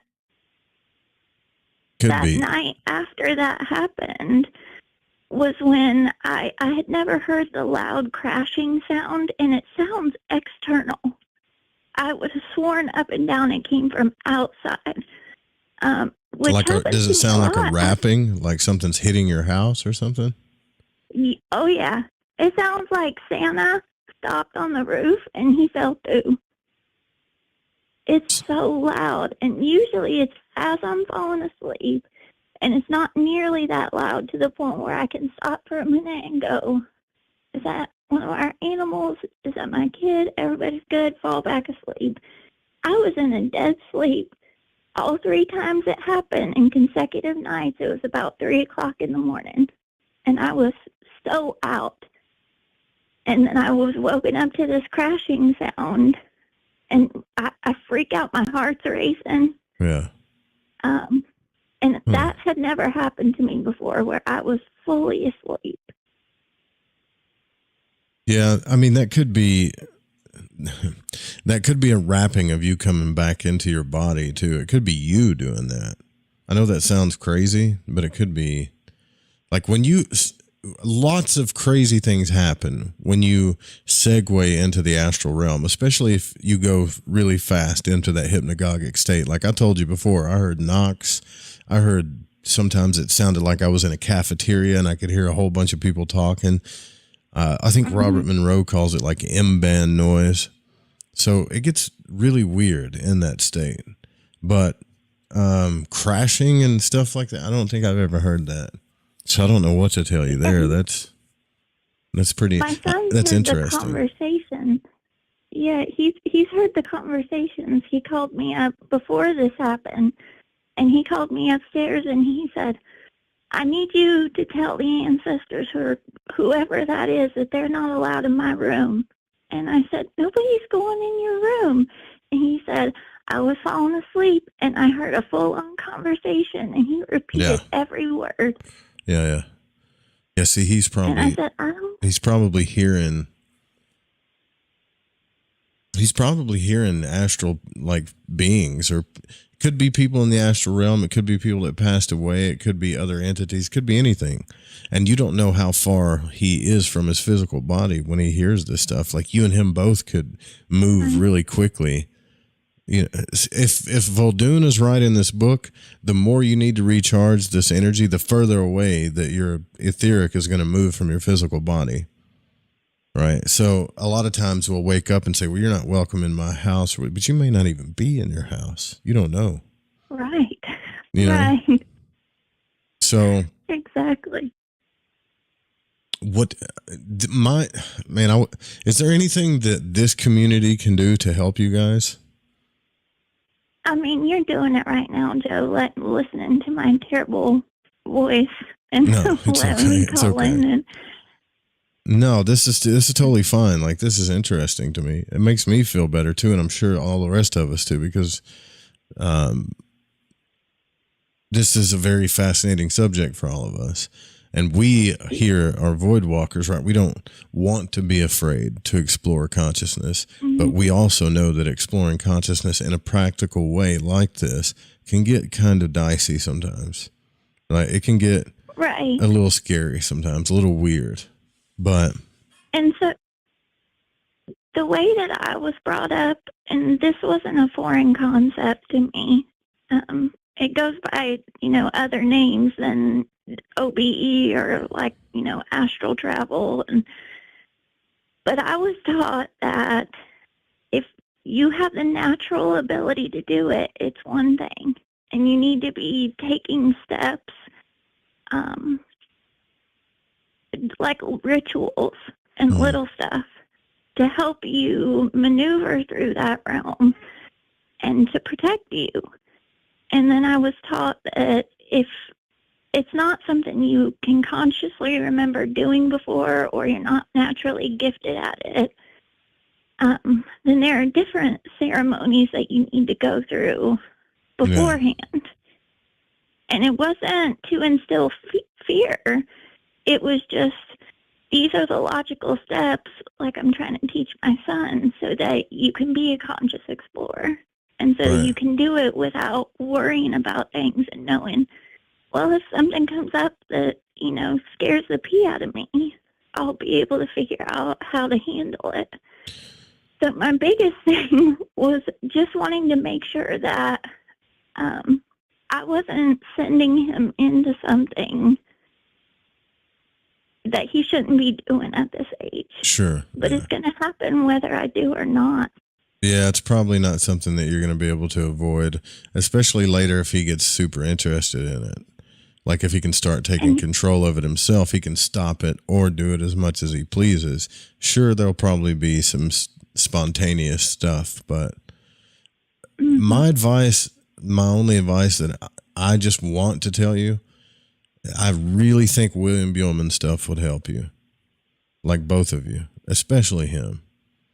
As far as protection and empowerment goes, and because sometimes we can do ritual ceremonies and things like that, and those, just doing those ceremonies and rituals, in a sense, if we don't really understand how it works, it kind of tells our subconscious that there are bad things out there in a way. It's not a bad thing. It's better to do the stuff than not do it. But William Buellman's teachings are so empowering, and it has everything to do with love and connecting to your higher self and to each other and to source in such a way that it's hard to explain, because he teaches it in a way that doesn't close you off and doesn't bring in the fear at the same time. So I don't know how to explain it. I just think, like, if you guys listen to his audiobooks or anything that he's teaching, especially your son, it would really help him, I think there's longer YouTube videos of his too, where people are reading the books and stuff. I homeschool him, and so aside from our normal curriculum, he's asked me. This kid is like, "Mom, I want to take demonology and world theology this year." Like, that's legitimately one of his classes. So if I can't, there's a way that I can figure out to where, if he's taking an hour for lunch or something, we'll take 30 minutes to sit there and, read or watch Buellman's videos or listen to somebody read the book out loud. So it's not like a crazy thing that we're not going to be able to figure out how to do. Sure. I think he'll love it. Yeah, I do too. I want him to be empowered. Yeah, I think that would help him. I mean, but it's, that's just what I would do if it was my son. If my son was having these issues, but I've, when it comes to the esoteric and the spiritual and the occult stuff and the ritual and ceremonial things, like if you don't really understand how it works, and you said you understood that, like if you don't understand how it works subconsciously, or the fact that you're creating this whole realm to begin with, that these are just energies with certain names to them or whatever, they can affect, this whole dichotomy of good and evil and demons and all these things that you're going to tell yourself you're going to be afraid of. And I just find Buellman's methods the best for empowerment and protection. But I haven't studied Darius Wright stuff at all, so I don't know. A lot of people talk good about him too. I've heard that name too. I'll have to look into that after Buellman. But would you let me know, like, if you ever because I know we got to get out of here because we're running a little late. But thank you for calling. But if you do the Gateway Voyage introductory exercises, would you let me know what happens in the Discord or call in or whatever? Yeah, and is that something like, can I go put that on now? Is anything going to happen if I like pass out? I mean, is that something? So it takes me 45 minutes, like I said, to get to that state you're talking about. The Gateway Voyage introductory exercises, one's like 20 minutes and the other one's maybe 30 minutes. So I don't even get to the vibratory state till just as these things are going off.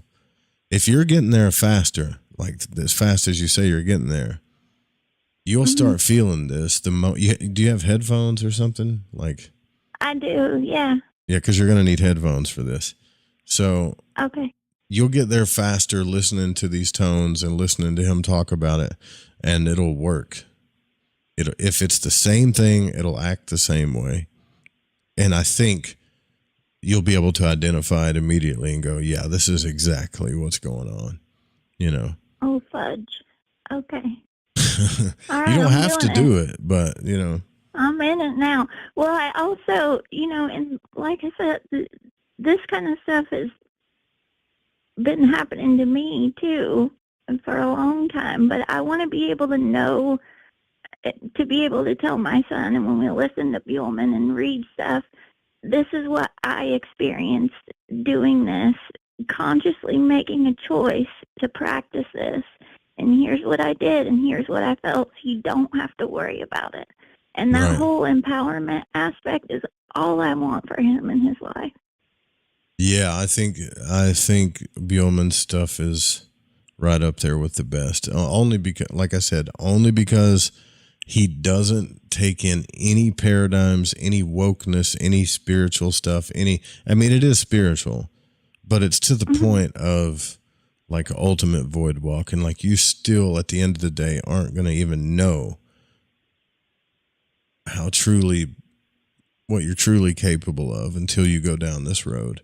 And all of the stuff that you're usually afraid of, even death. He works with people that are, on their way to passing to show them this realm. And I think he's doing really good work, honestly. That's beautiful. I really appreciate you having this conversation with me, Joe. That's just so beyond helpful. I love this stuff, of course. I love it. And I think it's cool that you guys are experiencing this, even though it scared the hell out of you a few times. I still think I know it's weird and it might be morbid a little bit, but I think it's cool. I think you guys are going to figure out some really cool stuff. Yeah, and I had gotten to the point where I thought, like, as far as the level of weird that's just in my regular daily life, I thought things couldn't really surprise me anymore. And this did. It really did. Let us know. Call back or if you don't want to call back, you don't have to. But either way, can you let me know what happens? I absolutely will. Awesome. Thanks for calling. I really appreciate it. Thanks so much, Joe. All right. You have a good night. Keep us posted. Bye. All right. Bye-bye. I will. Bye. So cool. That is so cool. Well, all right. So, it's crazy that she's talking about that because I was just about to get into Vuldoon's part where he talks about raps produced during a dream. There's some weird stuff that happens in the hypnagogic state. In the vibratory state, voices, sounds, knocks, raps, weird stuff that can just startle you. And in my opinion, the worst thing that we could do, I don't want to say worse, but what we don't need to do is start trying to identify it as good, bad, evil, all this other stuff, and kind of explore it to see what it's about. I'll try to leave show notes. I don't know if I'll be able to get to them tonight, but maybe some links to what I was talking to the caller about. I'm really, really glad you called in. Thank you to Those that supported tonight, I think, Nelfie, thank you so much. And Sudi, thank you guys so much. Keep empowering each other. Keep uplifting each other. Keep vibrating high. And keep void walking. That's what we're doing here. Contribute to that at least. And I'm going to get out of here, guys. Be looking for our next tarot series video. I think I should put it out this weekend and then have some stuff out for the members too. Please go check out the first episode of Fringe FM, the podcast. Love you guys. Night night. See you next week.